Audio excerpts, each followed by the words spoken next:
Hi, I'm Ruben Saltzman with Structure Tech Home Inspections, and today I'm going to tell you what makes for a great home inspection report.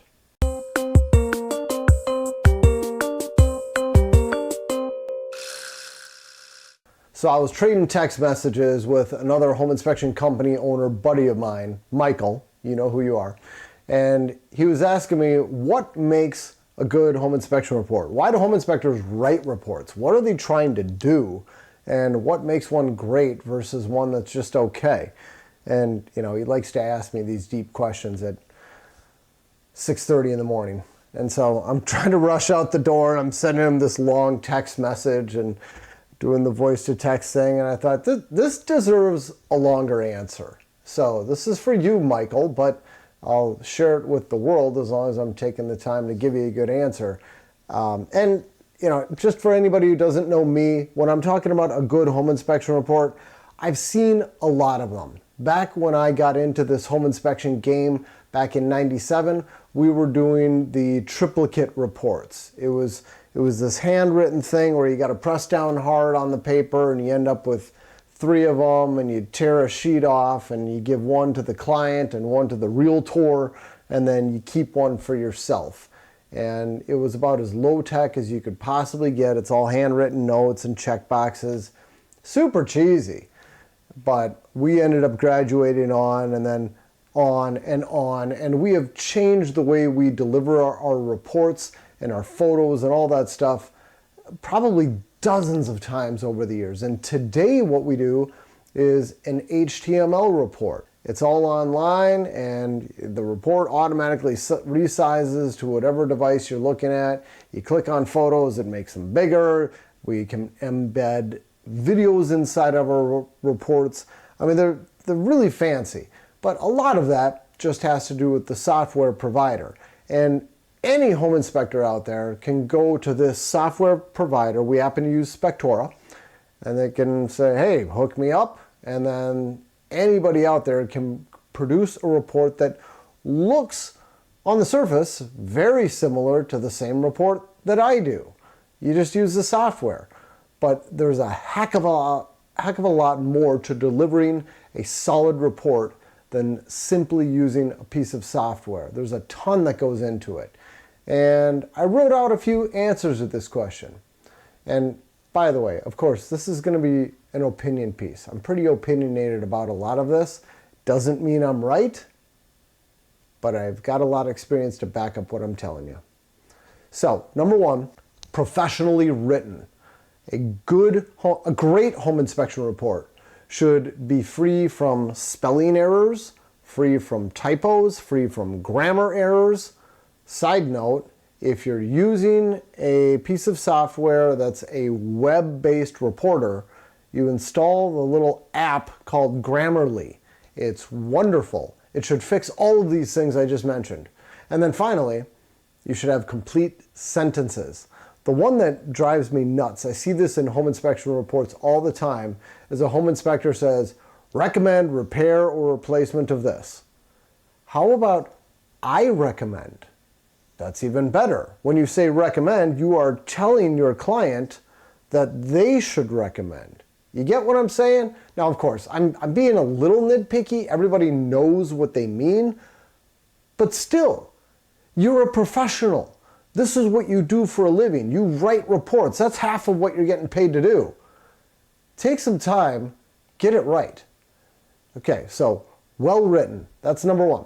Number 2. A great home inspection report is going to have clear, concise, and confident observations. A good example of that would be the front door was rotted. We're using the least amount of words possible. We're telling someone exactly what the situation is. We're confident about it. The opposite of that might sound something like, during the inspection, it was observed that the front door had what appeared to be rot or deterioration. You see, I'm using a whole lot more words, and I'm not being at all confident with what I'm saying, and I'm leaving all this kind of wiggle room. I don't like reports that sound like that. And then next one would be the same thing, clear, concise, and confident recommendations. It's the other side of that coin. Okay, we've observed something. What do we do about it? Have the front door replaced. Boom. Simple as that. Something I don't like to see is a lot of repetition. Recommend replacement of the front door. Okay, I already talked about it in an incomplete sentence. I recommend replacement of the front door. Aren't all of the things that a home inspector recommends in the report a recommendation? Why do we have to use the word recommend before every recommendation? Just tell people what to do. Like I said, replace the front door. Poor language would be maybe having a recommendation for further inspection and not taking any ownership of what's going on. I recommend you have further inspection by a qualified door contractor to determine a course of action for the door that appeared to have rotting, and there may be additional repairs and blah blah blah needed when this is all done. I've seen reports written like this. It's not at all clear what someone's supposed to do. It's wishy-washy, and it does not instill confidence. I like to see reports as short as possible. I hate seeing the 100-page home inspection reports. There's a ton of them out there. I'll admit I probably had a few reports in my day that were probably approaching that just because it was a huge house, had a ton of defects. I had more photos than I probably should have had. But my goal is always to make reports as short as possible. Give people the information they need, not a ton more.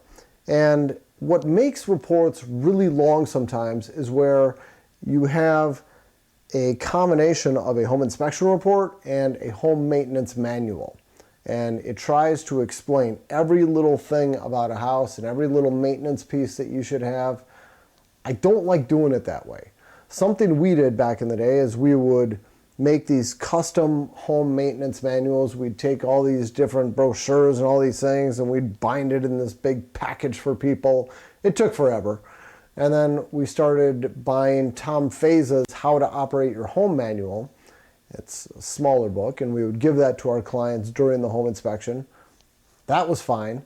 What we do today, now that I've been blogging for over 15 years, 16, 17 years I guess it's been, is we put a ton of links inside of our inspection report giving people more information about what it is we're trying to convey. For instance, it's important in Minnesota to winterize all of the outside faucets. We don't have instructions in our report telling someone how to do this. We just say, be sure to winterize your faucets in the fall. If you want to know how to do it, click this link. And then it says, here's how to prevent your faucets from freezing in the fall. And then it's got a link to a big blog post that I wrote along with a video so people can get all of the detailed information they want. But this only takes up one little line in our home inspection report. I really think that's the sweet spot for how to write reports, but the home inspectors need to have online resources to have all these links in there. For us, I guess, beauty of blogging is I write all these resources every time I need them. So that's a concise report. The next thing I like to see to make a great report is keep the fluff out of the report, or at least out of the way. For example, something that just about every home inspector needs to do to follow their standard of practice is to describe a bunch of different components in a home. For instance, when I get inside the attic, I need to talk about how the roof is framed. What kind of framing do I see up there? Is it conventional framed lumber? Is it wood trusses? What do we got? It's always one of those two.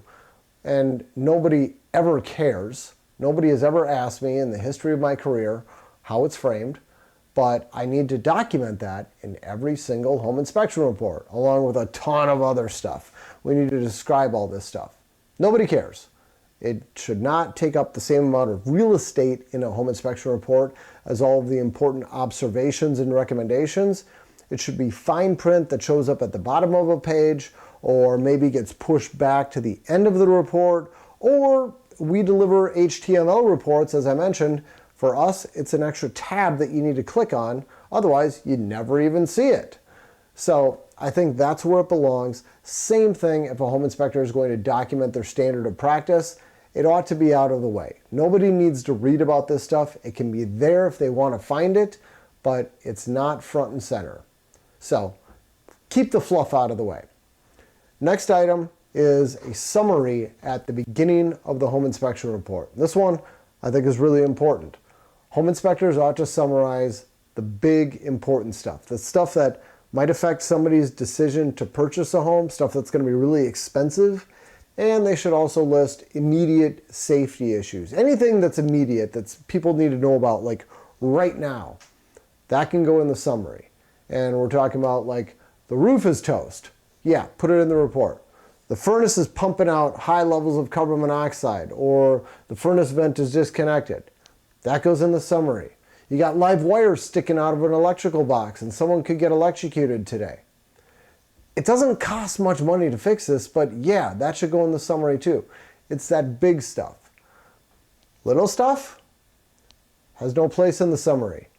I used to violate this. Our summaries used to be basically about 30 to 50 items. It was all of the recommendations that we would put in the report, and we would just omit the photos and it'd just be this huge list. I'd argue that's not really a summary. It's just a condensed version of the entire report. Summaries should be handcrafted, they should be small, they should focus on the most important stuff. And of course, every home inspector should include some type of disclaimer telling people, look, it's really, really important for you to read the entire report. The summary is not a substitute for it. I know home inspectors who refuse to even provide summaries because they're afraid that people are only going to read the summary. I think that's insulting to the client.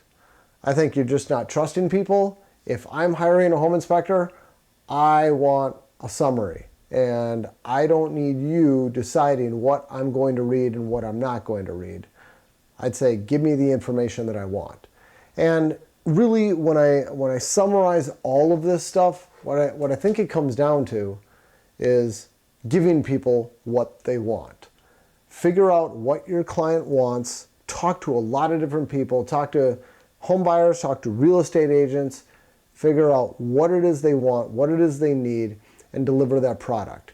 Now, I know there are some home inspectors out there who have built their careers on delivering 150, 200-page reports, and that's all they do, and their clients love that. They know what they're getting, that's what they're asking for. God bless, that's wonderful, but these are the minorities. These are the outliers. That's not what most people are looking for, and if a home inspector is going to do the best report possible, they're going to deliver what their clients want. So that's what I got for you today. I'm Ruben Saltzman with Structure Tech Home Inspections. Thanks for watching. Take care.